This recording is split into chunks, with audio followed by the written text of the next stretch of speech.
जय गोपाल जय जय गोविंद जय जय गोपाल जय जय राधा रमण हरि गोविंद जय जय हरि गोविंद जय जय श्री वृंदावन बिहारी लाल की जय। नमो माधव्यः शंभो शिव शिव शिव शिव शिव शिव नारायण। दुर्वगमात्मतत्त्वनिगमाय तवात्ततनोश्चरितमहामृताब्धिपरिवर्तपरिश्रमणा न परिलसन्ति केचिदपवर्गमपि स्मरते चरणसरोजहंसकुलसङ्गविशिष्टगृहा नारायण।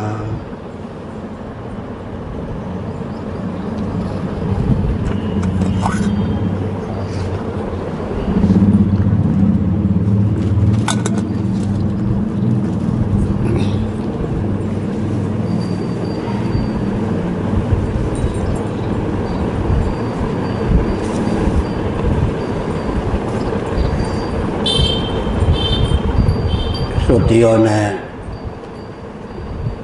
भगवान की स्तुति की। जो वेदांत वेद्य परमात्म तत्व है उसका बोध अत्यंत दुरूह है। उसका बोध सुगमता पूर्वक सुलभ हो, इसी भावना से भावित होकर आप विविध अवतार ग्रहण करते हैं। अवतार विग्रह धारण करके विविध लीलाओं का आप संपादन करते हैं। लीलामृत के आस्वादन करने वाले रसिक इतना आनंद विभोर हो जाते हैं कि वे मानो अपवर्ग मोक्ष भी नहीं चाहते। अभिप्राय यह है कि मुक्ति प्राप्त होने पर तो स्वप्रकाश आनंद स्वरूप होकर ही शेष रहना संभव है, लेकिन निरावरण श्री कृष्णादि की लीला का चिंतन करने पर, मन में भगवान को प्रतिष्ठित करने पर आपादमस्तक आनंद का संसार होता है।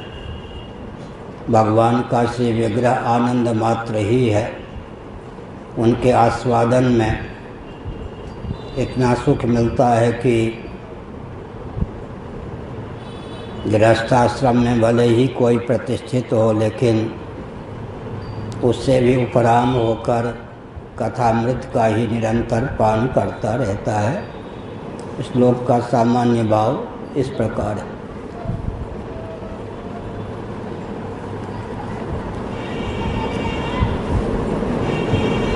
श्री वल्लभाचार्य महाभाग ने बताया, मधुराधिपतेरखिलम मधुरम, ऐसे बांध लो भाई।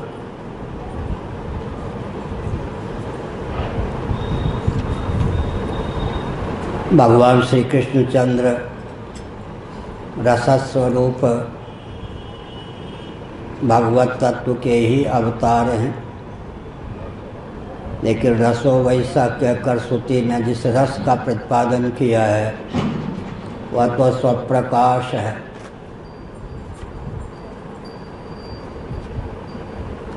भोग्य कोटि प्रविष्ट पदार्थ नहीं है, परंतु वही रस तत्व जब अपनी अचिंत्य लीला शक्ति के योग से श्री राधा रानी विश्वानंदिनी निभृत कुंजेश्वरी के रूप में, श्री कृष्णचंद्र परमानंद के रूप में, युगल रूप में अभिव्यक्त होता है, तब उच्छलित रस सबको आह्लादित करने में समर्थ होता है। जो स्वप्रकाश रस है वह भोग्य भी बन जाता है।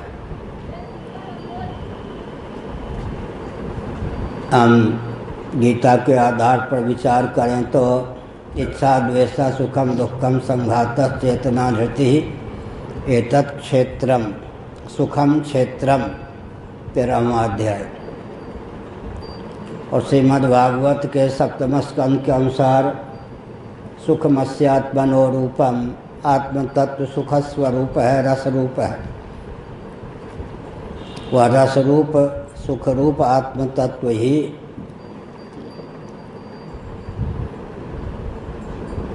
शुद्ध सत्व के योग से जब अंतःकरण पर अभिव्यक्त होता है तो भोग्य बन जाता है। दर्पण से हम आप परिचित हैं। दर्पण का आलंबन ना लें तो अपने मुखचंद्र का दर्शन नहीं हो सकता अपने नेत्रों के द्वारा। लेकिन दर्पण में वह क्षमता है कि हमारा मुखचंद्र उसके माध्यम से प्रतिफलित होता है, तब हम मुखचंद्र का दर्शन करने में समर्थ हो जाते हैं। ठीक इसी प्रकार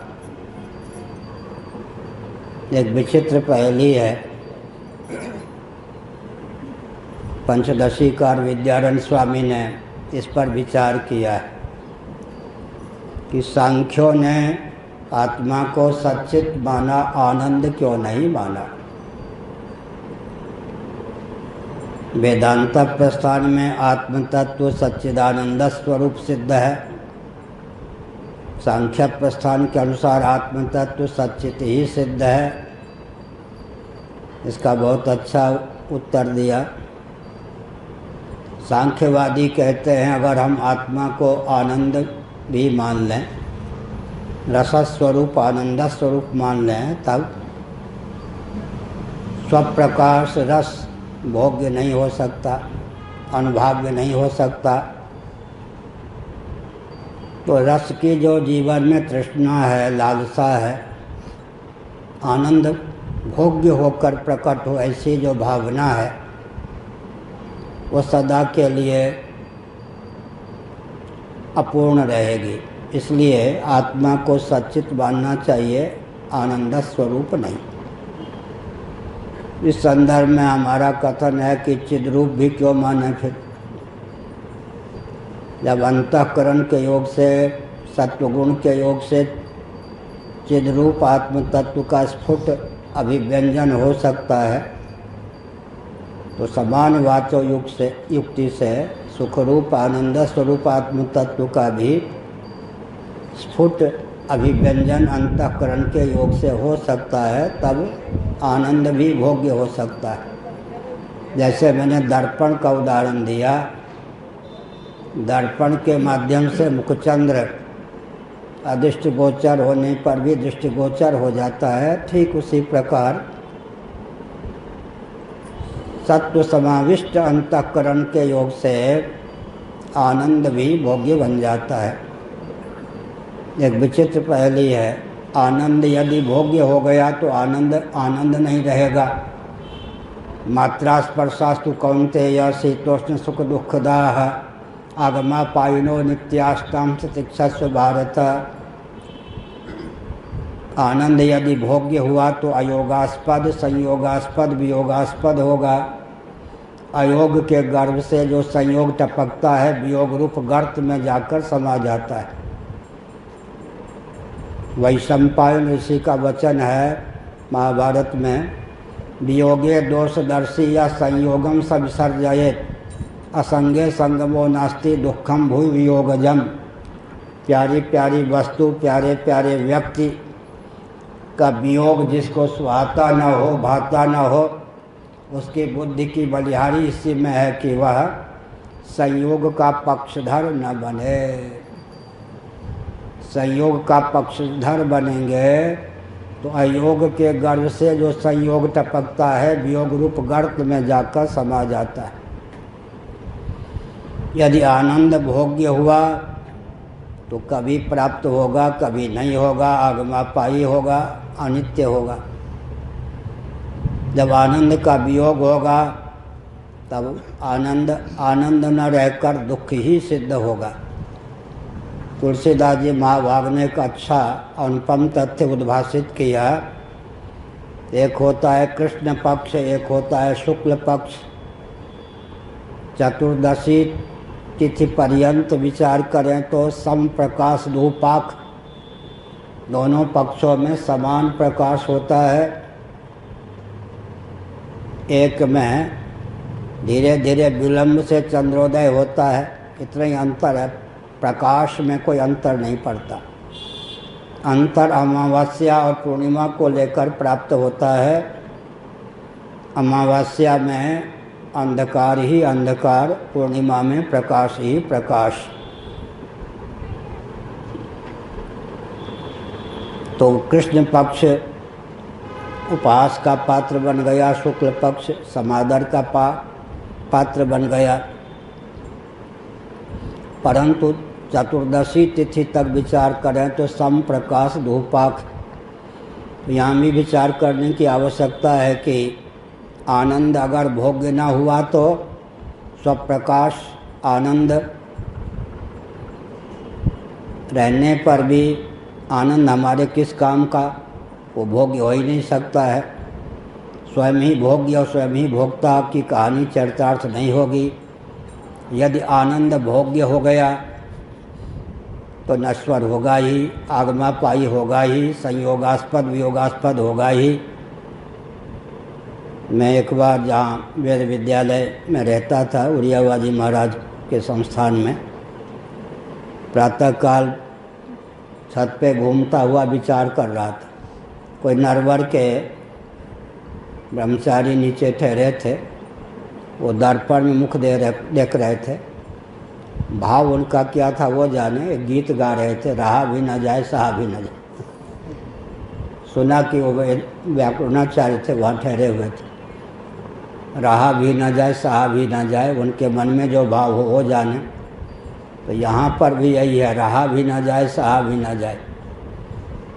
अगर आनंद भोग्य हो गया तो दृश्य होगा, आगमापाई होगा, अनित्य होगा। अगर आत्मा ही आनंद स्वरूप मान्य है तो भोग्य नहीं होगा। मिश्री को कभी मिश्री का स्वाद नहीं प्राप्त होता। चींटी को मिश्री का स्वाद प्राप्त होता है, लेकिन चींटी में क्षमता नहीं कि समग्र मिश्री को गट कर जाए। एक विचित्र बात है। तो फिर वेदांतों में कहा गया कि आत्मा को आनंद स्वरूप मानकर भी आनंद भोग्य हो सकता है। जैसे मुख अपने नेत्रों के द्वारा साक्षात दृष्टिगोचर न होने पर भी क्या हो सकता है, दर्पण के योग से दृश्य हो सकता है। ऐसे ही हमारे पास चेतो दर्पण मार्जनम अंतःकरण रूप दर्पण प्राप्त है।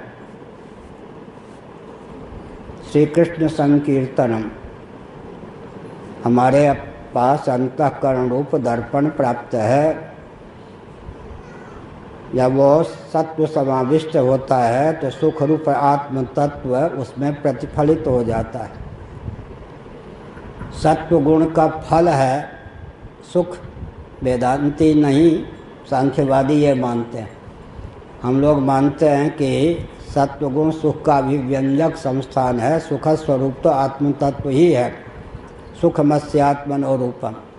ऐसे ही सत्वगुण ज्ञान स्वरूप आत्म तत्व का, चिद रूप आत्म तत्व का अभिव्यंजक संस्थान है। तो यहाँ पर कहा गया कि भगवान जो रसस्वरूप हैं वे अभिव्यक्त होते हैं, श्री राम कृष्णादि रूपम अवतीर्ण होते हैं। तो रसिक वृंद उनके दर्शन से, स्मरण से आनंद विभोर आनंद आप्लावित हो जाते हैं।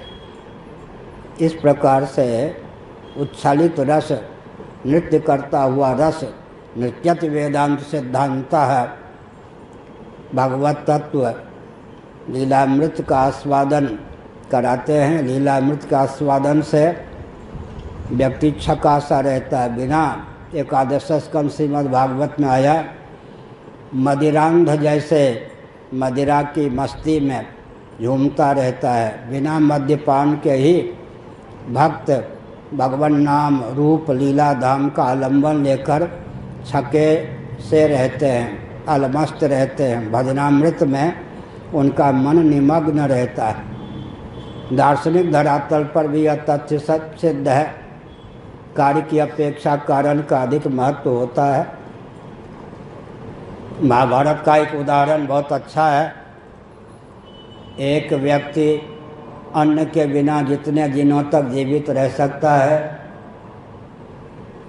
पार्थिव अन्न का कारण जो जल है, उस जल के बिना उतने दिनों तक जीवित नहीं रह सकता।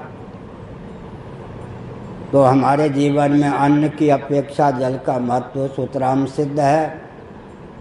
इसी सूत्र को आगे ले चलें तो जल के बिना जितने दिनों तक जीवन की कल्पना की जा सकती है, जल की अपेक्षा सन्निकट निर्विशेष ऊष्मा या गर्मी के बिना उतने दिनों तक जीवन की कल्पना नहीं की जा सकती। शरीर में ऊष्मा का विलोप हो जाए तो राम नाम सत्य है, और जितने क्षणों तक देहनिष्ठ ऊष्मा गर्मी के बिना जीवन की कल्पना की जा सकती है, उतने क्षणों तक भी प्राण पवन के बिना जीवन की कल्पना नहीं की जा सकती।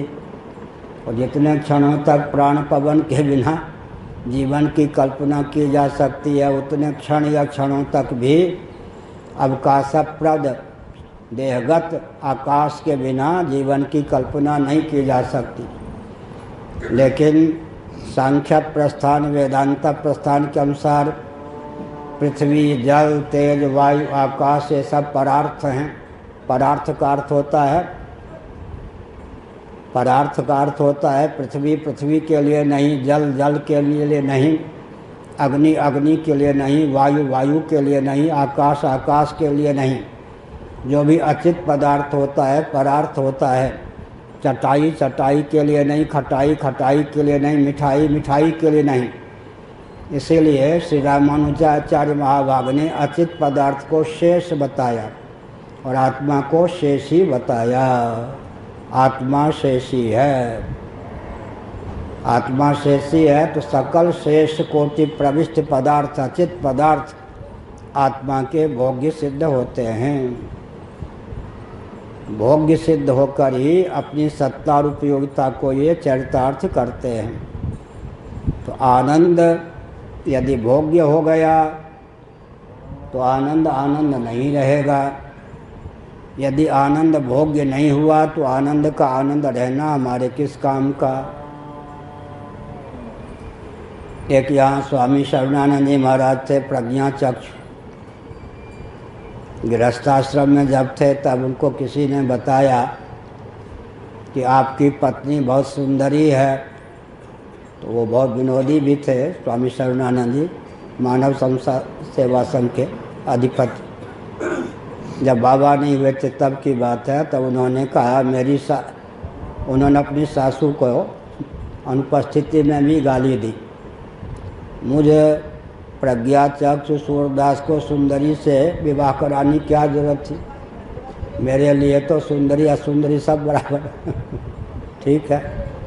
इसका अर्थ क्या हुआ? यदि आनंद भोग्य नहीं हुआ तो आनंद का होना व्यर्थ। अगर आनंद भोग्य हो गया तो नश्वर होगा ही, अयोग के गर्भ से टपकेगा, वियोग रूप गर्त में जाकर समा जाएगा, वही रहा भी ना जाए सहा भी ना जाए। तो अंत में फिर निष्कर्ष क्या निकला? सुख बस्यात्मनो रूपम यो वै भूमा तत्सुखम।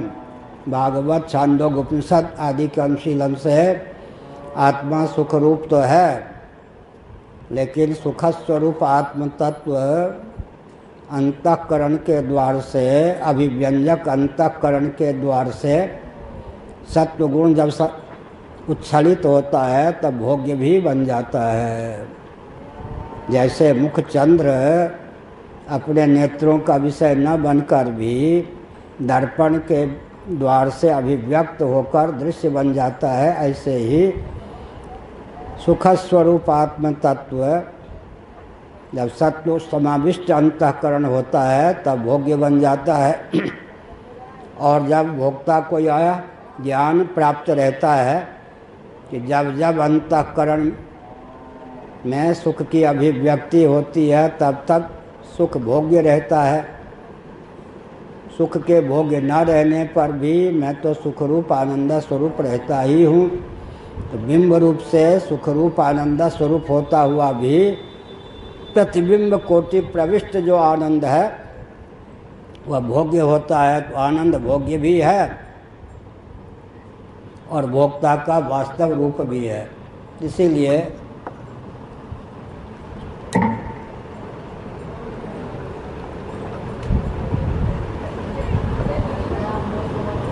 इस संदर्भ में श्रीधर स्वामी जी ने भगवान शंकराचार्य का सीधे नाम न लेकर सर्वज्ञ आचार्य कहकर शंकराचार्य के वचन को उद्धृत किया। श्रीधर स्वामी जी, मैंने कहा था, गोवर्धन पीठपुरी के शंकराचार्य हुए। श्रीमद् भागवत पर जो भाष्य या टीका है गोवर्धन मठपुरी पीठ के एक आचार्य की देन है। बाद में वे गोमठ काशी में रहने लगे। गोमठ भी पूरी पीठ की शाखा है, आतंकवादियों का उस पर कब्जा है, वो बात दूसरी है। आज तो किस पर किसका कब्जा न हो जाए उस पर बोलूँगा धारा बह जाएगी, कहीं वो खिसक जाएगी चार सिंधु की ओर किस पर किसका कब्जा न हो जाए। एक कल्पना करते हैं, एक व्यक्ति ने कहा मैं गांधी जी के साथ रहा हूँ, जवाहरलाल जी के साथ भी रहा हूँ, थोड़ा खिसका दो। मोदी जी न गांधी जी के साथ रहे हैं और न जवाहरलाल जी के साथ रहे हैं, वो कैसे प्रधानमंत्री हो सकते हैं समझ गए। तो हमने क्या संकेत किया? हमने यह संकेत किया कि ये जो आत्म तत्व है स्वतः आनंद स्वरूप है। कठिनाई ये है कि सांख्यवादियों ने आत्मा को सच्चित माना, आनंद क्यों नहीं माना? अगर आत्मा को स्वप्रकाश आनंद मान लेते तो आनंद भोग्य नहीं होता। आनंद भी हुआ और भोग्य नहीं हुआ तो जैसे मिश्री को मिश्री के स्वाद का पता नहीं, ऐसे स्वप्रकाश आनंद को आत्मा मानने पर, स्वप्रकाश आत्मा को ही आनंद मान लेने पर आनंद भोग्य नहीं हो सकता। अतः सांख्यों ने आनंद को भोग्य कोटि प्रविष्ट माना, आत्मा को सच्चित मानकर आनंद स्वरूप नहीं माना। वेदांतियों ने कहा कि आत्मा चिद्रूप होकर के भी जैसे अंतःकरण के योग से ज्ञान के रूप में भोग्य हो सकता है, दृष्टिगोचर हो सकता है, वैसे ही आत्मा को आनंद स्वरूप मानना चाहिए। आनंद स्वरूप होकर भी सत्वगुण समाविष्ट जब होता है अंतःकरण, उस पर अभिव्यक्त होकर वह भोग्य बन सकता है। जैसे कि अपना ही मुखचंद्र दर्पण के योग से दृष्टिगोचर होता है, वैसे ही अतः आत्मा आनंद स्वरूप है। इसमें युक्ति क्या है? इसमें युक्ति यह है कि हर व्यक्ति की अपने आप में पराकाष्ठा की प्रीति इस बात को सिद्ध करती है कि आत्मा परप्रेमास्पद है और परप्रेमास्पद होने के कारण परमानंद स्वरूप है। आत्म तत्व परमानंद स्वरूप है। सुखमस्यात्मनो रूपम।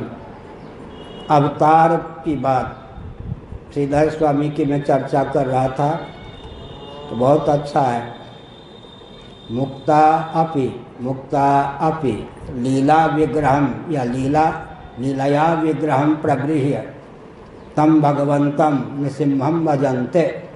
नृसिंह पूर्वतापनी उपनिषद में भगवत पाद आज शंकराचार्य महाभाग का भाष्य। उत्तर तापनी पर तो विद्यारण्य स्वामी महाभाग का भाष्य है। पूर्व तापनी उपनिषद पर भगवान शंकराचार्य का भाष्य है।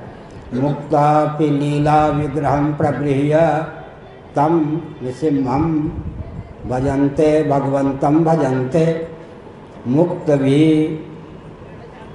भी का अर्थ कैवल्य मोक्ष की योग्यता प्राप्त होने पर भी आत्म तत्व सच्चिदानंद स्वरूप होता हुआ ब्रह्म है ब्रह्म होता हुआ अद्वय है, सर्वाधिष्ठान आत्म तत्व सच्चिदानंद स्वरूप ब्रह्म ही है। इस तथ्य का जिनको विज्ञान हो जाता है, उनका जब देहपात होता है तब वे केवल सच्चिदानंद मात्र होकर शेष रहते हैं।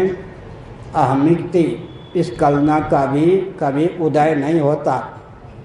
लेकिन जो मुक्त पुरुष होते हैं, अर्थात चाहें तो देहत्याग के बाद सदा के लिए कैवल्य भावापन्न होकर ही रह सकते हैं, वे एक संकल्प लीला पूर्वक कर लेते हैं। गंभीर तथ्य है कि देहत्याग के बाद केवल चिद्रूप होकर, आनंद रूप होकर, सदरूप होकर या सच्चिदानंद मात्र होकर मैं शेष न रहूं। जैसे भगवान नित्य मुक्त होकर भी लीला पूर्वक संभवामि आत्म मायया श्री रामकृष्ण आदि रूपों में अवतीर्ण होते हैं, वैसे ही मुक्त जीवन मुक्त मुनीन्द्र एक संकल्प कर लेते हैं कि विदेह कैवल्य प्राप्त न हो।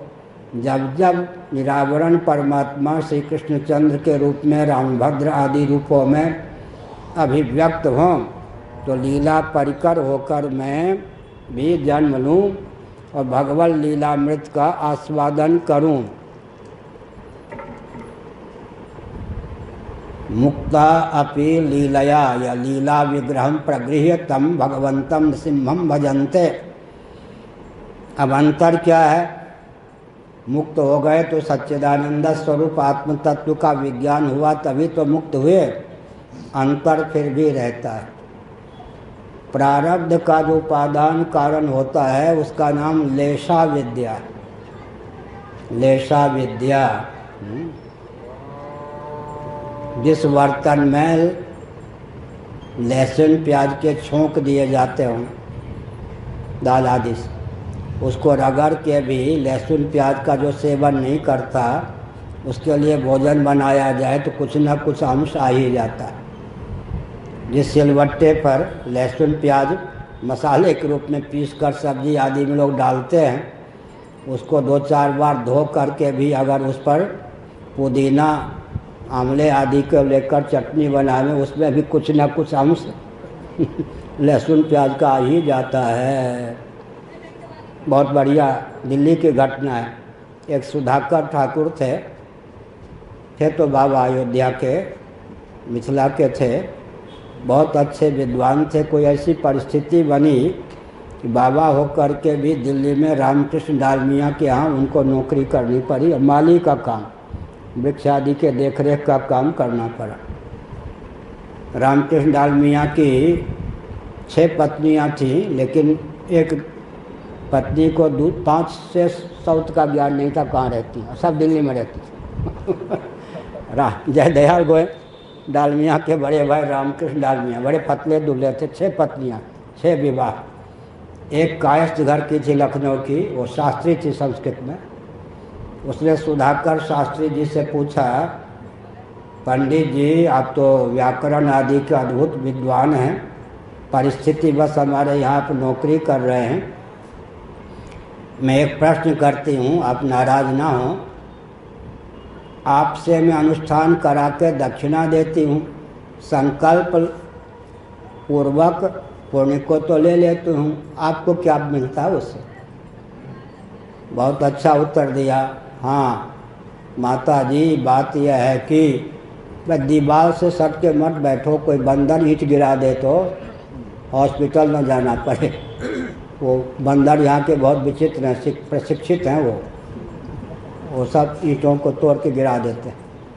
तो बहुत अच्छा उन्होंने उत्तर दिया, मिट्टी का एक घड़ा हो, नित्य ही गोघृत से उसको पूरा भर दें और गोघृत का उपयोग भोजन आदि में कर लें। तो गोघृत का कितना अंश, मिट्टी का घट जो है, पात्र जो है, कुछ न कुछ तो गोघृत को पिएगा ना, उसमें चिकनाहट का अंश तो आ ही जाएगा। उतना अंश हमको रहता है, बाकी आपको चला जाता। अच्छा उत्तर दिया या नहीं? अच्छा उत्तर दिया। तो हमने संकेत किया। क्या संकेत किया यहाँ एक समस्या ये है कि भगवान जब अवतीर्ण होते हैं श्री रामकृष्ण आदि रूपों में तो निरावरण ब्रह्म कहा जाता है उन्हें। अविद्या काम कर्म के द्वार के बिना ही अवतीर्ण होते हैं। अविद्या काम कर्म नहीं, ऊपर अविद्या नहीं, बीच में कर्म नहीं। तो विद्या माया को वश में करके इच्छा पूर्वक अवतीर्ण होते हैं।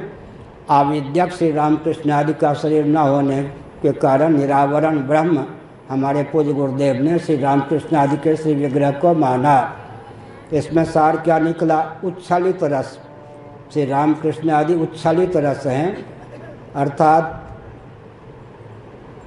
जैसे भगवान केवल इच्छा पूर्वक अविद्या से नित्य विमुक्त होने पर भी अवतार लेते हैं, वैसे ही जिनको तत्वमस्यादि महावाक्यों के माध्यम से गुरु की कृपा से आत्मा की ब्रह्म रूपता, ब्रह्म की आत्म रूपता, सच्चिदानंद स्वरूप ब्रह्मात्म तत्व में प्रकृति सहित प्रपंच की अध्यक्षता का सम्यक अचंचल बोध प्राप्त हो जाता है, वे यदि एक संकल्प धारण कर लें कि देहत्याग के बाद कैवल्य मोक्ष प्राप्त न हो, जब जब भगवान लीलावतार ग्रहण करें तो मैं भी लीला पूर्वक परिकर होकर जन्म लेता रहूं।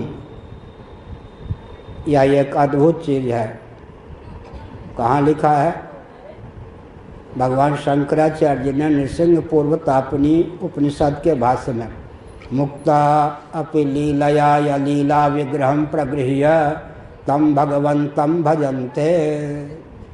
भगवंतम नृसिंह भगवान का भजन करते हैं। श्रीधर स्वामी ने इस संदर्भ में उस वचन को उद्धृत किया। रामचरितमानस में देखें तो इस शरीर से काकभूषण जी मैंने श्री राम जी की भक्ति प्राप्त की, तो मैं अपने शरीर का त्याग नहीं करता। इच्छा मरना तजहुन तन निज इच्छा मरना, मुझे इच्छा मृत्यु का वरदान प्राप्त है। अगर मैं चाहूँ तो कैवल्य मोक्ष प्राप्त कर सकता हूँ, लेकिन भगवान की लीला का चिंतन कैसे करूँगा जब गाढ़ी नींद में ही भगवान की लीला का चिंतन नहीं। गुरु ग्रंथ और गोविंद तीनों की पहुँच गाढ़ी नींद में नहीं। वेदा अवेदा भवंती, गाढ़ी नींद में गुरु अगुरु हो जाते हैं और वेद अवेद हो जाते हैं। गुरु ग्रंथ और गोविंद भी कोई साकार रूप में नहीं, गोविंद अगोविंद हो जाते हैं। एक ही उपलक्षण है, वेदा अवेदा भवंती। बृहदारण्यक आदि वेदा अवेदा भवंती, गाढ़ी नींद में वेद अवेद हो जाते हैं। तो ग्रंथ की पहुँच नहीं, गुरु की पहुँच नहीं, गोविंद की पहुँच नहीं, और तीनों की पहुँच है, कारण रूप से तीनों की पहुँच है। तो कैवल्य मोक्ष की दशा में तो भगवान की लीला भी का अनुसंधान भी संभव नहीं। इसलिए तजौ न तन निज इच्छा मरना। महापुरुष बड़े उदार होते हैं। यह नहीं कि मैं काकभूषुंडी हूँ, लेकिन पूज्य गुरुदेव एक बार बहुत प्रसन्न हुए। उनके पास केवल मैं ही था काशी में, धर्म सम्राट स्वामी श्री कृपात्री जी महाराज। वो आवेश में नहीं आते थे, बहुत गंभीर शांत।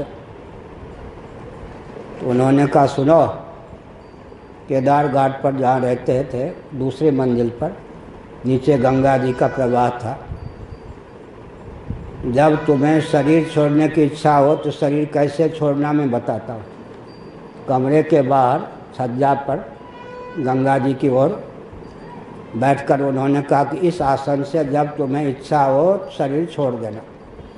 मैं वरदान देता हूँ, जब तुमको शरीर छोड़ने की इच्छा हो तभी तुम शरीर छोड़ोगे, उससे पहले नहीं।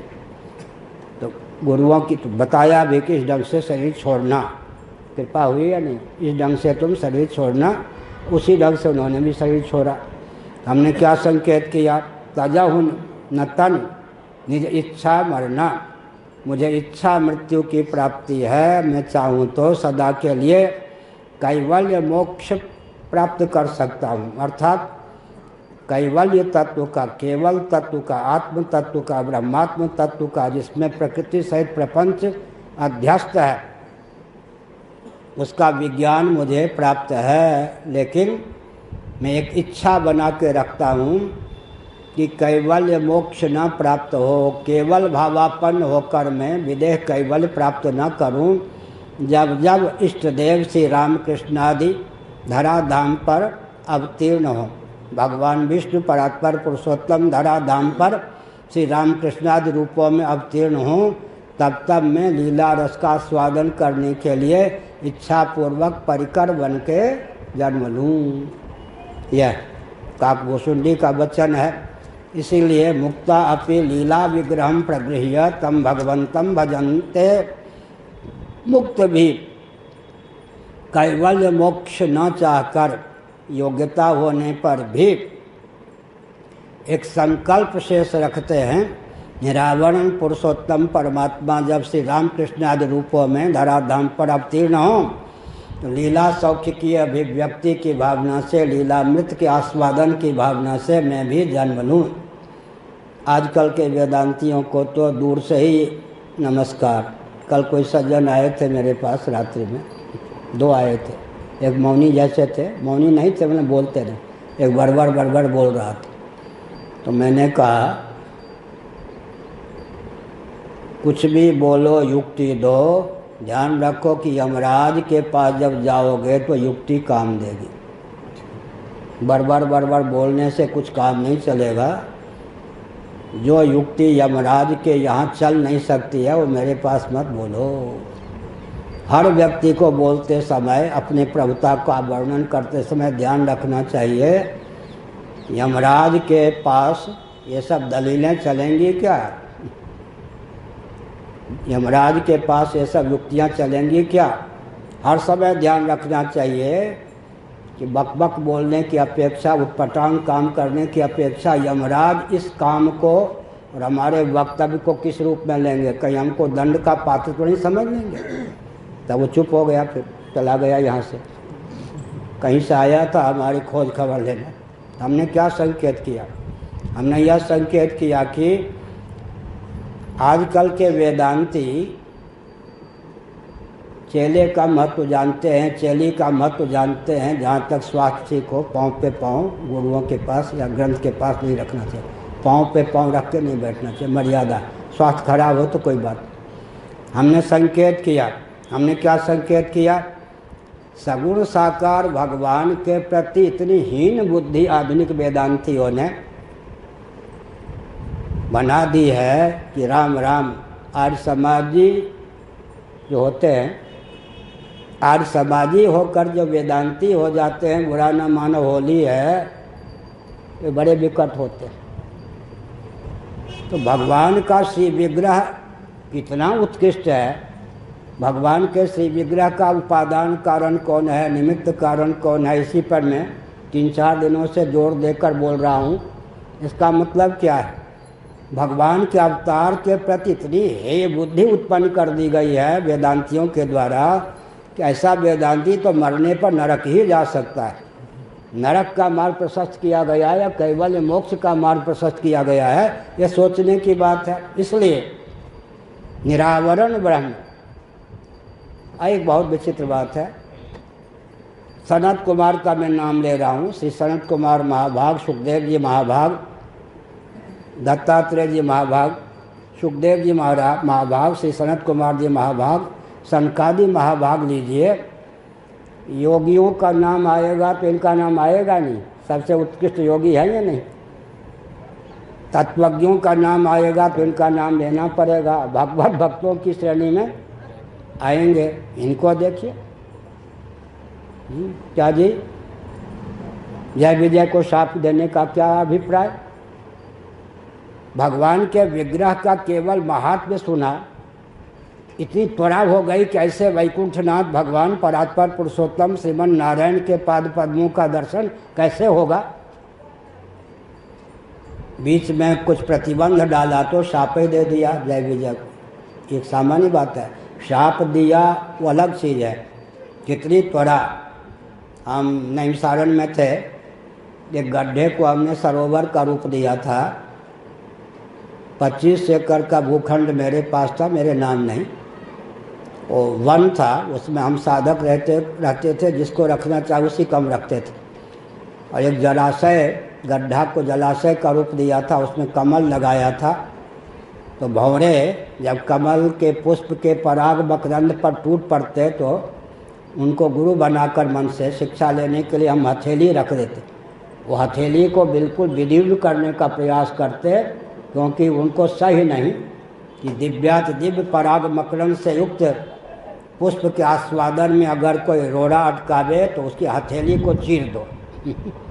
कठिन काष्ठ के भेदन में जो रहता है मतवाला, कमल नाल का भूना भेदत बेधत वही भौरा काला। देखो प्रेम के पंथ निराला, उधर बरेली की ओर से आवाज़ आई थी, राधे श्यामी राम या कौन।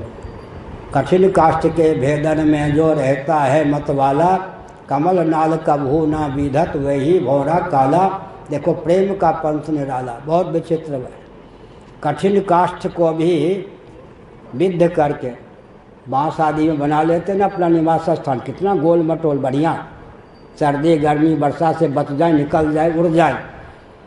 लेकिन दिव्यात दिव्य पराग मकरंद से युक्त कमल में संलग्न रहकर बैठकर कमल के पराग मकरंद का आस्वादन करते समय कहीं सूर्य अस्तंगत हो जाए, कमल यूं हो जाए। जो कठिन काष्ठ को भेदन करने में समर्थ भंवरा है, उसके लिए सुकोमल कमल दल को विद्ध करके बाहर निकलने में कौन प्रतिबंध। लेकिन प्रेम की बात है, भले ही रात्रि भर हमको इसमें निबद्ध रहना पड़े, लेकिन मैं अपनी तीक्ष्ण शक्ति का उपयोग करके कमल का भेदन करके बाहर जाना उचित नहीं समझता। यह है। तो यहाँ भी समझना चाहिए कि भगवद विग्रह निरावरण ब्रह्म, यहाँ एक विचित्र बात कही गई। जो दुरावगम आत्म तत्व है वही जब केवल बीच में विद्या की उपाधि से, विद्या की उपाधि का वर्णन किया हमने। एक क्षण के लिए भगवान संकल्प करते हैं, प्रभु प्रेरित तई व्यापई विद्या, मेरी उपाधिभूता विद्या एक क्षण के लिए देवदत्त के अंतःकरण में जाकर व्याप जाए। एक क्षण के लिए विद्या चरम वृत्ति, भगवान की उपाधि का ये एक कणिका, एक रश्मि विद्या वृत्ति के रूप में, चरम वृत्ति के रूप में प्रकट होकर जीव को निरावरण कर देती है, जीवन मुक्त बना देती है।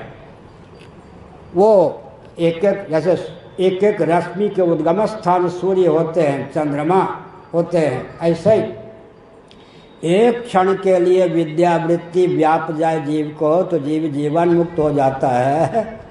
ऐसी विद्या वृत्तियों के पूंजीभूत स्वरूप स्वयं विद्या ही भगवान की उपाधि है।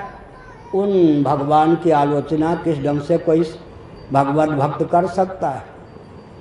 सनकादि को भी भगवत दर्शन में कोई प्रतिबंध डाले तो कुपित हो जाते हैं, इतना आकर्षण।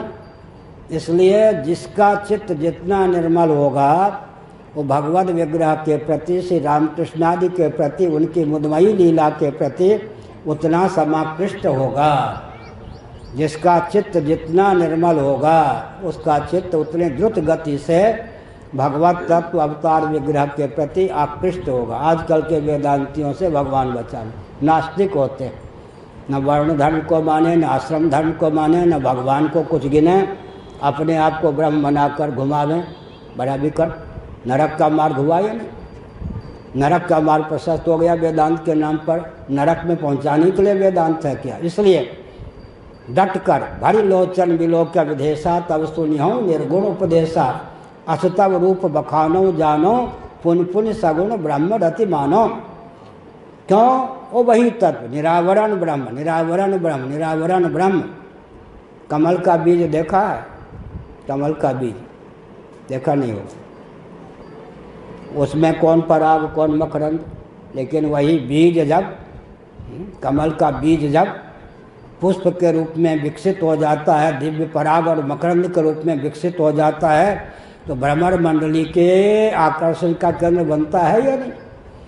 ऐसे ही जो रस स्वरूप भगवत तत्व है, आत्म तत्व है, स्वप्रकाश होने के कारण भोग्य हो ही नहीं सकता, वो रस रूप तत्व ही बिल्कुल विद्या माया को स्वीकार करके जब श्री रामकृष्ण आदि रूपों में उच्छलित होता है, तब मुक्ता अपि लीला विग्रहम प्रगृह्य तम भगवंतम भजन्ते। मुक्त मुनीन्द्र कैवल्य मोक्ष की क्षमता से संपन्न होने पर भी देहत्याग के अव्यवहित पूर्वक क्षण में एक संकल्प पाल लेते हैं कि जब जब भगवान धराधाम पर श्री रामकृष्ण आदि रूपों में अवतीर्ण हो, राधा रानी, भूमिजा सीता आदि के रूप में अवतीर्ण हो प्रभु, तब तब लीला विग्रह धारण करके, जैसे भगवान लीला विग्रह धारण करते हैं, भगवान लीला का आस्वादन करने के लिए मैं भी लीला विग्रह धारण करके भगवान लीला का आस्वादन करूं। एक विचित्र बात, हमारे पूज्य गुरुदेव एक कथा सुनाते थे। सनकादि योगीश्वर आए, अपने पिता ब्रह्मा जी के मुखारविंद से भगवत विग्रह का अनुपम महात्म्य श्रवण कर परात्पर पुरुषोत्तम श्रीवन नारायण ब्रह्मा जी के उद्गम स्थान तो सनकादि के पितामह हुए, लेकिन लीला, क्योंकि भगवान जगत का पालन करते हैं, संरक्षण करते हैं, जीव निष्ठ वर्णाश्रम धर्म होता है, ईश्वर निष्ठ नहीं। वर्णाश्रम धर्म जीव निष्ठ होता है, ईश्वर निष्ठ नहीं। लेकिन परात्पर पुरुषोत्तम श्रीमन नारायण विष्णु जगत का पालन करते हैं, तो लीला पूर्वक लोक संग्रह की भावना से स्वयं में क्षत्रियत्व का आधान करते हैं। मैं क्षत्रिय हूँ। भगवान विष्णु तो वर्ण और आश्रम से अतीत हैं। लक्ष्मी जी के होने पर भी उनको हम गृहस्थ कह सकते हैं, नहीं भी कह सकते। वर्णाश्रम धर्म से अतिक्रांत भगवान पर तो वर्णाश्रम धर्म की मर्यादा का उपयोग करना ठीक नहीं। जीवनिष्ठ वर्णाश्रम धर्म है, ईश्वरनिष्ठ नहीं। तो जब सनकादि के पूज्य हैं ब्रह्मा जी, और ब्रह्मा जी के भी अभिव्यंजक संस्थान, ब्रह्मा जी की अभिव्यक्ति के संस्थान श्रीमन नारायण हैं, तो एक प्रकार से पोते हो गए सनकादि। लेकिन स्वयं में क्षत्रियत्व का आरोप करके सनकादि का स्वागत करने पहुँचते हैं। पर एक बार सनकादि आए तो अपनी श्रीमती लक्ष्मी जी को कहा, बाहर योगींद्र आए हैं सनकादि,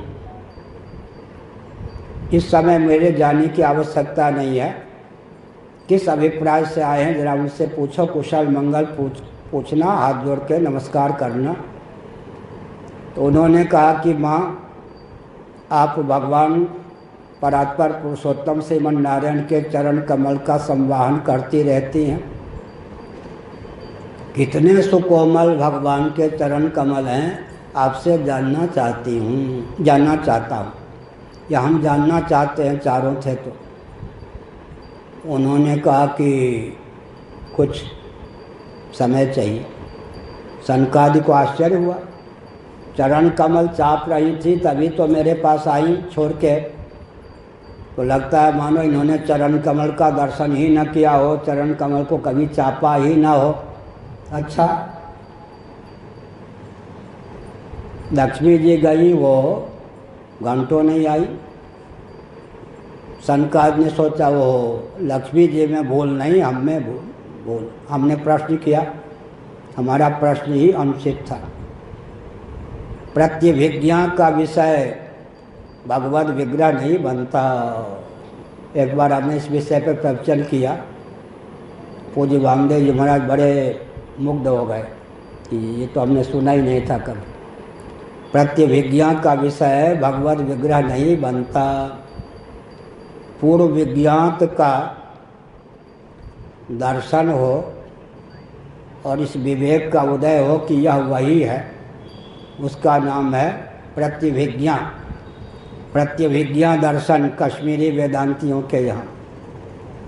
खंडन खंड खाद्य में प्रतिभिज्ञा पर बहुत उत्तम ढंग से विचार किया गया है। खंडन खंड खाद्य नामक ग्रंथ का अध्ययन हमने पूर्वाचार्य स्वनामधन्य श्री निरंजन देव तीर्थ महाभाग से चूरू चातुर्मास में किया। तो हमने क्या संकेत किया? सनकादि ने समझा कि भूल प्रश्न करने में चूक गया, भूल हो गई। क्यों? प्रतिभिज्ञा कब होती है? सावयव वस्तु की प्रतिभिज्ञा नहीं होती, ब्रह्मात्मिका होती है प्रतिभिज्ञा। सावयव वस्तु तो भगवान कौन है? प्रतिभिज्ञा माने पूर्व विज्ञात, स्वयं देवदत्ता प्रतिभिज्ञा। पहले जिसको आपने जाना दैवयोग से हमारे सम्मुख हो गया, तब जो बुद्धि बनती है, जिसे मैंने पटना में देखा था उसी को मैं आज यहाँ कहाँ देख रहा हूँ? पुरी में। पुरी समझ गए, मथुरा भी पुरी है मंडल। जिसको मैंने पटना में देखा था वही यह देवदत्त है पुरी में। इसका नाम प्रतिभिज्ञा। भगवद विग्रह प्रतिभिज्ञा का विषय क्यों नहीं हो सकता? सावयव पदार्थ प्रतिभिज्ञा का विषय क्यों नहीं हो सकता? श्रीमद् भागवत के एकादश स्कंद में उदाहरण दिया श्री कृष्णचंद्र ने। यह वही जलधारा है। 24 घंटे पहले यमुना जी में स्नान करने गए, बाद में फिर 24 घंटे बाद गए, यही वही जलधारा है। वो जलधारा तो पता नहीं कहाँ प्रयाग तक पहुँच गई होगी। एक क्षण में भी जलधारा आगे बढ़ जाती है।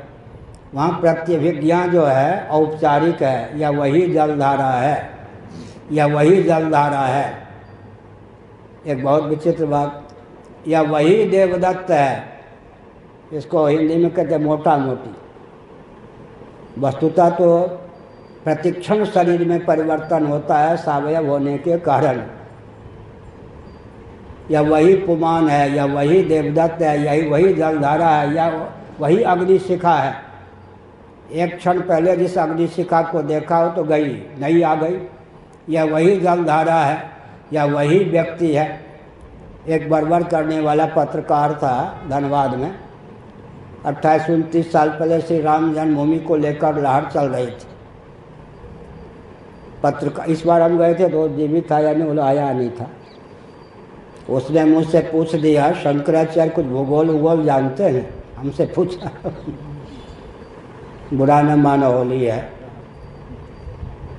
हम सामान्य ढंग से रहते हैं बिल्कुल। कोई यहाँ तक सोना चांदी कुछ नहीं, जो रखते हैं उनके खंडन नहीं करते। सोने चांदी के आसन पर शंकराचार्य बैठे, मैं कभी खंडन नहीं कर सकता, परंपरा है, मर्यादा। मैं किसी को अपनाता नहीं, इसका मतलब परंपरा से अगर कोई अपनाते हैं मैं कभी खंडन का पात्र नहीं मानता। आचार्य को बैठना चाहिए। मैं भी आचार्य हूँ, शंकराचार्य हूँ। कुछ ताम झाम नहीं दिखाई पड़ता होगा, रेशमी कपड़े सब। सच्ची बात है कि मुझे रेशमी और सूती का ठीक से अभी ज्ञान भी नहीं हुआ है। कौन रेशमी कपड़ा है, कौन सूती? ये लगता है कि सूती है। अब अगर कोई रेशमी आ जाए तो हम ठीक से नहीं कह सकते कि रेशमी है ही या नहीं। हम अपनी दुनिया में रहते हैं। तो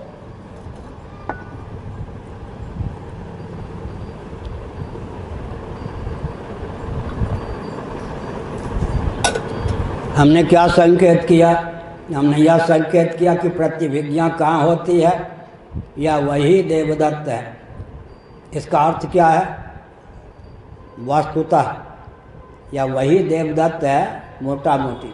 तो पत्रकार ने कहा कुछ भूगोल जानते हैं? साहस तो नहीं कर सकता था। कल 1-2 व्यक्ति आ गया किसी आचार्य महोदय के यहाँ, बरबर बोल रहा था। हमने समझ लिया कि हमारी भूल है। यहाँ 2-4 द्वारपाल होते, चेकिंग होती, हाँ, तो समझता कुछ है। सीधे आ गया मैंने हर समय हमारे पास कोई हमारा जीवन ऐसे कहीं भीड़ नहीं होती। लाखों व्यक्तियों के बीच में आँख करेरता न कुछ, कहीं भीड़ नहीं होगी। बचपन से हमारे साथी सहपाठी भी जानते थे जब मिलना है तभी मिलना है। जीवन ही ऐसा है कि बिना द्वारपाल आदि के ही सबसे व्यवस्थित रहता। कोई चेकिंग द्वारपाल सब कुछ, जीवन ही ऐसा है। वहाँ जहाँ रहते थे वेद विद्यालय में, और होली के दिन भी प्रवचन करने जाते थे आनंद वृंदावन में। रास्ते में एक फरलांग की जगह होगी, न आँख तरेरना न कुछ, किसी ने कोई एक बूंद भी डालता था क्या रंग का? जीवन ही ऐसा है, बिना आँख तरेरे सब कुछ सब सम्मान करते हैं, स्वाभाविक रूप से कोई आँख तरेने की जरूरत नहीं। तो उसने कहा भूगोल उगाल जानते हैं? हमने कहा पूछना क्या चाहते हो? एक पत्रकार पूछे शंकराचार्य से आप भूगोल जानते हैं, खगोल जानते हैं? हंसी की बात, उसको साहस हो गया क्योंकि सामान्य ढंग से। उसने कहा कि आप राम जन्मभूमि के लिए अभियान चला रहे हैं, मालूम है भौगोलिक परिवर्तन के अनुसार जिस अयोध्या में राम जी उत्पन्न हुए वह वही अयोध्या है। हमने कहा आप ये कहना चाहते हैं पत्रकार महोदय वो अयोध्या लंका पहुंच गई और लंका जो है अयोध्या पहुंच गई? हाँ महाराज, अब मैंने जान लिया कि आप भूगोल जानते हैं। ये हिंदू पत्रकार था। तो हमने कहा मैं पूछता हूँ, दैवयोग से उसकी शादी 25 साल पहले हुई थी, हमारे मुँह से निकल गया। 25 साल पहले जिस के साथ शादी हुई थी वही पत्नी आपकी आज है और वही पति आप हो, इसमें क्या प्रमाण? ये बताओ। भौगोलिक परिवर्तन के अनुसार अगर अयोध्या लंका पहुंच गई और लंकापुरी अयोध्या पहुंच गई, तो रासायनिक परिवर्तन के अनुसार 25 साल पहले जिससे तुम्हारी शादी हुई थी तुम्हारी दुल्हन कहाँ पहुंच गई? 25 साल पहले जब तुम दूल्हा बने थे तुम कहाँ पहुंच गए? अरे महाराज गाली आप देते हैं। हमने कहा अगर भौगोलिक परिवर्तन है तो रासायनिक परिवर्तन क्यों नहीं? तो भगा फिर। इसका अर्थ क्या है? इसका अर्थ क्या है? इसका अर्थ है कि सावयव वस्तु को लेकर प्रतिभिज्ञा नहीं होती और अनंत को लेकर भी प्रतिभिज्ञा नहीं होती। तो सनकादि चेत गए, ओहो लक्ष्मी जी, माता लक्ष्मी जगत जननी उत्तर देने क्यों नहीं आई? हमारे प्रश्न में भूल थी। भगवान का श्री विग्रह परात्पर पुरुषोत्तम श्रीमन नारायण का श्री विग्रह कदाचित कर्म फलात्मक होता तब तो कितना कोमल। इसका मतलब क्या हुआ? भगवान में कितना आनंद, कितने आनंद स्वरूप भगवान कोई पूछ सकता है? ज्यों ज्यों अंतःकरण में दिव्यता बढ़ती जाती है त्यों त्यों अनंत आनंद स्वरूप जो भगवान हैं उनका अभिव्यंजन अंतःकरण में होता जाता है, उनका अवतरण अंतःकरण में होता जाता है। ठीक इसी प्रकार इतने आनंद स्वरूप भगवान, तो अनंत आनंद कहाँ से होगा? यत्ता वहाँ पर नहीं है। इतने आनंद स्वरूप भगवान, इसका मतलब क्या हुआ? इसका अर्थ हुआ अनंत का अर्थ सीमा में निबद्ध नहीं होता। तो भगवान श्री रामकृष्ण आदि रूपों में अवतीर्ण होते हैं। अविद्या काम कर्म के परिणाम स्वरूप भगवत विग्रह नहीं होता। तो भावुक व्यक्ति उनकी जो मुदमयी लीला होती है उसका आस्वादन करके इतने तन्मय हो जाते हैं कि अपवर्ग की ओर भी उनका चित्त नहीं जाता। इसका अर्थ क्या? नहीं निंदा निंद्यम निंदितुम प्रवर्तते अपितु विधेयम स्तोतुम। निंद की निंदा में निंदा का तात्पर्य सन्निहित न होने पर विधित अर्थ की प्रशंसा में, हाँ निंद की निंदा में भी निंदा का तात्पर्य होता है भूतार्थवाद हो। तो भूतार्थवाद के अतिरिक्त स्थलों में द्वितीयाद वही भयम भवति, यहाँ निंद की निंदा में ही निंदा का उपयोग है, एक्सेप्शन अपवाद। भूतार्थवाद में निंद की निंदा में निंदा का प्रयोजन होता, अन्यत्र विधित अर्थ की प्रशंसा में निंदा का तात्पर्य होता है। आपके समान भी कोई विद्वान है क्या? अन्य विद्वानों की निंदा में यहाँ तात्पर्य नहीं है, सम्मुख व्यक्ति की प्रशंसा में यहाँ पर तात्पर्य है। आपके समान कोई बुद्धिमान है क्या? अन्य बुद्धिमानों को बुद्धिहीन सिद्ध करने में यहाँ तात्पर्य नहीं है, यहाँ पर सम्मुख व्यक्ति को बुद्धिमान सिद्ध करने में तात्पर्य है।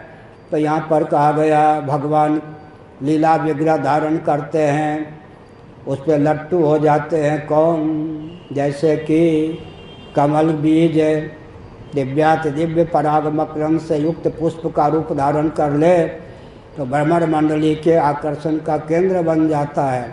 जो रसो वही सह तत्व है वह भोग इसलिए नहीं हो सकता कि वो स्वप्रकाश रस है, स्वप्रकाश रस भोग नहीं हो सकता। वही जब राधा माधव के रूप में प्रकट होता है, श्री रामकृष्ण आदि के रूप में प्रकट होता है, तब परमहंसों के भी आकर्षण का केंद्र बन जाता है। क्यों? वहीं मैंने प्रवचन छोड़ा था, लेशा विद्या।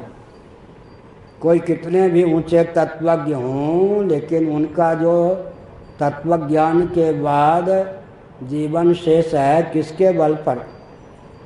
प्रारब्धोपादान लेशा विद्या के बल पर। लेशा विद्या, लेश के आगे अविद्या। लेकिन भगवान का जो श्री विग्रह होता है वो इतना आकर्षक होता है कि तत्वज्ञ जिनका ज्ञानोत्तर जीवन लेशा विद्या, प्रारब्धोपादान रूप लेशा विद्या। प्रारब्ध अपने आप में कर्म विशेष है, अविद्या काम कर्म। तो प्रारब्धोपादान रूप जो लेशा विद्या है उसके कारण ज्ञानोत्तर भी शरीर शेष रहता है। जब ज्ञानोत्तर शरीर शेष रहता है तब तत्वज्ञान के बाद जीवन क्यों, इसका उत्तर है उपनिषदों में दिया गया। जिनके मन में ऐसी जिज्ञासा है उनके लिए यह उत्तर है। तत्वज्ञों की दृष्टि में तो शरीर भी नहीं है, वो अलग बात है। तो तत्वज्ञों का जो शरीर अंतःकरण होगा ना, वो भी तो लेशा विद्या का परिणाम ही होगा। और भगवान का जो विग्रह होता है उसमें अविद्या का संशेष किंचित भी नहीं होता। इसलिए मुक्त मुनींद्रों के आकर्षण के केंद्र भी भगवान श्री रामकृष्ण आदि बन जाते हैं। मुक्त मुनींद्रों के आकर्षण के केंद्र भी श्री रामकृष्ण आदि बन जाते हैं। इसलिए यहाँ पर कहा गया कि जो दुरवगम आत्म तत्व है उसका सुगमता पूर्वक अवगम, भगवान के अवतार का यहाँ पर दो प्रयोजन बताया गया। पहला प्रयोजन है कि दुरवगम जो आत्म तत्व का विज्ञान है उस विज्ञान को आत्मसात करने योग्य बल और वेग का जीवन में आधान हो, इसलिए भगवान स्वयं श्री रामकृष्ण आदि रूपों में अवतीर्ण होते हैं। दूसरा प्रयोजन क्या कहा गया? वह आत्म तत्व जो स्वप्रकाश आनंद स्वरूप है वो भोग्य नहीं हो सकता, लेकिन बीच में विशुद्ध सत्व को द्वार बनाकर, विद्या माया को द्वार बनाकर जब भगवान अवतीर्ण होते हैं तब वही रसो वैसा तत्व भोग्य भी बन जाता है। तो आकर्षण की पराकाष्ठा मुक्त मुनींद्रों का मन भी भगवत चरणों में लालायित रहता है। असतव रूप बखानौ जानौ पुन पुन सगुण ब्रह्म प्रतिमानौ तजौ न तन निज इच्छा मरना। यद्यप मैं चाहूँ, काकभूषुंडी का वचन है, तो कैवल्य मोक्ष देने वाला तत्वज्ञान मेरे जीवन में लोमस ऋषि की कृपा से प्राप्त है। तथापि मैं लीला पूर्वक एक वृत्ति बनाए रखता हूँ कि इसी शरीर में बना रहूँ।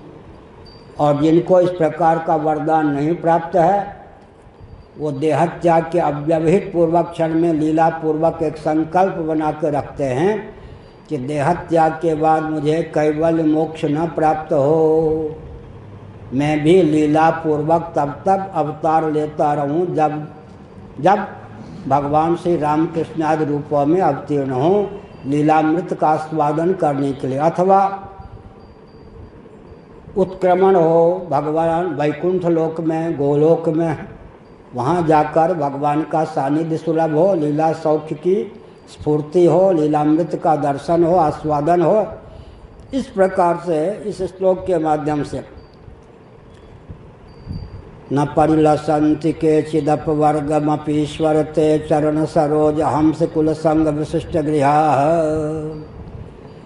चरण सरोज बहुत बढ़िया,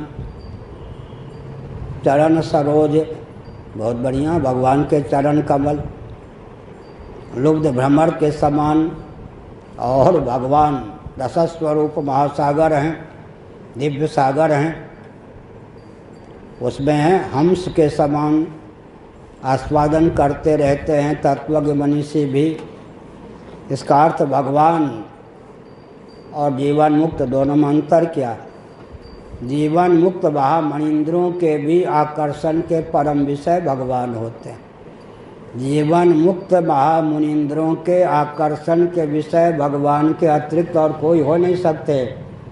इन्हीं विलोकत अति अनुरागा बरबस ब्रह्म सुख ही मन त्यागा। फलबल कल्प सिद्धांत इसको कहते हैं।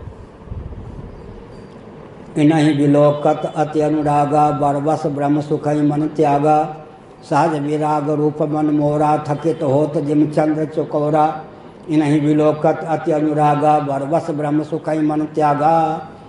ये विश्वामित्र जी किनको ले आए? कौन बोल रहे? विदेहराज जनक। सहज विराग रूप मन मोरा थकित होत जिम चंद्र चकोरा। इन्हीं विलोकत अति अनुरागा बरबस ब्रह्म सुख ही मन त्यागा। किनको ले आए? ये अद्भुत राजकुमार। क्या है? पुरुष वेश में है, फिर भी मेरे आकर्षण के केंद्र हैं। अति अनुरागा, अनुराग की पराकाष्ठा इनको देखकर। बरबस ब्रह्म सुख ही मन त्यागा। यहाँ बहुत बढ़िया, ब्रह्म सुख ही। मुझ विदेह राज के जीवन में वैराग्य की पराकाष्ठा है। निर्गुण निराकार रसा स्वरूप ब्रह्म में मेरा मन रमा रहता है। उस ब्रह्मानंद में निमग्न मन को उचटाकर अपने रूप वैभव में अटकाने वाले ये कुछ अद्भुत होंगे।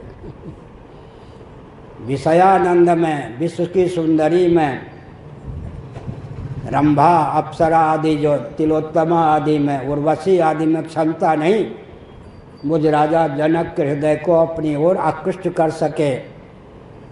जिसमें मेरा मन रमा रहता है ब्रह्म सुख के आस्वादन में, अगर वही ब्रह्म सुख साक्षात श्री रामचंद्र के रूप में अवतीर्ण न होता तो मेरे मन को ब्रह्मानंद से उचटाकर अपने में रमाने में कोई समर्थ नहीं हो सकता। मेरा मन धोखा नहीं दे सकता। क्यों? सहज विराग रूप मन मोरा। बहुत अच्छा है। किसी के मन में वैराग्य, क्या कहते हैं? अमृत धारा। बतासा में एक बूंद अमृत धारा डाल दो बतासे में, चीनी में, शर्करा में एक बूंद अमृत धारा डाल दो। किसी के मन में एक दो बूंद वैराग्य हो जाए तो भी तर जाता है। मेरे मन में वैराग्य नहीं है, कमी है क्या? मनोगत वैराग्य नहीं है। तो सहज विराग रूप मन मोरा, वैराग्य रूपी तत्व ने ही इस विदेहराज जनक के मन का रूप धारण किया है। मन में वैराग्य, और वैराग्य ही मन, वैराग्य रूपी धातु ने ही जिसके मन का रूप धारण किया है उसके मन में वैराग्य होगा। मन वैराग्य। सहज विराग रूप मन मोरा थकित होत जिम चंद्र चकोरा। तो जिस ब्रह्म सुख में मेरा मन रमा रहता है उस ब्रह्म सुख से उचटाकर कोई विश्व सुंदरी या विश्व सुंदर इस विदेहराज के मन को अटकाने वाला नहीं हो सकता। वही जब तक निरावरण रूप में मेरे सामने खड़ा ना हो। विश्वामित्र जी ने कहा घायल की गति घायल जाने, मेरी भी यही दशा है भाई। जो जनक जी आपके मन की दशा है वही मेरी भी दशा है। बुरा न मानो, होली है। मुझे इन्होंने गुरु बना लिया, आपको ससुर बना लेंगे। संबंध अच्छा है। जो स्थिति आपके मन की है वही स्थिति मेरी भी है। ये इतने दयालु हैं कि मुझे इन्होंने गुरु बना लिया और आपको ससुर बनाने वाले हैं। तो क्या हुआ? ये इतने उदार हैं। तो सहज विराग रूप मन मोरा, थकित होत जिम चंद चरकोरा, इन्हीं विलोकत अति अनुरागा, बरवस ब्रह्म सुखई मन त्यागा, बरवस ब्रह्म सुखई मन त्यागा। इसका अर्थ भगवान जब लीलावतार ग्रहण करते हैं तो मुनींद्रों के चित्त को भी आकृष्ट करने में समर्थ होते हैं। क्यों? दिव्याति दिव्य शब्द स्पर्श रूप रस गंध का भी व्यंजक संस्थान भगवत विग्रह होता है। वो अविद्या के फलस्वरूप जब शरीर प्राप्त होता है, कितना भी उच्च कोटि का दिव्य शरीर हो, देवता इत्यादि का, लेकिन अंत में उस विग्रह से अभिव्यक्त शब्द स्पर्श रूप रस गंध का मूल तो अविद्या ही है ना, चाहे मलिन सत्वगुण ही हो। लेकिन भगवत विग्रह, भगवान जब लीलापूर्वक श्री रामकृष्ण आदि रूपों में अवतीर्ण होते हैं, तो मैंने जो उदाहरण दिया फिर स्मरण, जिस विद्या माया के एक कणिका, उदाहरण के लिए शीशे आदि को जो का छेदन करते हैं यंत्र से, उसके मुख पर कौन सी धातु होती? हीरा। हीरा है ना, वज्र जिसको कहते हैं। छोटा सा अंश लगा दिया, शीशे को चीर दे, हीरा। हीरा का अंश लगाते हैं, हीरा का नाम वज्र, हीरे का अंश लगाते हैं, चीर दे, तो बहुत विकट बात है। इसी प्रकार समझना चाहिए, एक क्षण के लिए विद्या वृत्ति व्याप्त होती है तो जीव को शिव कर जाती है, अविद्या को नष्ट कर देती है। और विद्या पुंज ही जिनके श्री विग्रह में निमित्त कारण है, उपादान कारण विद्या पुंज भी नहीं, साक्षात ब्रह्म ही। और विद्या पुंज ही जिनके श्री विग्रह की अभिव्यक्ति में निमित्त कारण है। ऐसे श्री रामकृष्ण आदि का विग्रह क्या कहना। इसलिए मुक्त मुनींद्र भी अवतार लेकर भगवान के विग्रह पर लोटपोट हो जाते हैं। भगवान अवतार लेते क्यों हैं? भगवान अवतार इसलिए लेते हैं कि वो रसस्वरूप जो स्वप्रकाश तत्व है वो निरावरण उच्छलित रस के रूप में भोग्य बन सके। मुक्त मुनींद्र भी अवतार लेकर उस रस रूप जो भगवत तत्व की लीला है उसका आस्वादन करते हैं। श्री राम जय राम, जय जय राम, हर हर महादेव।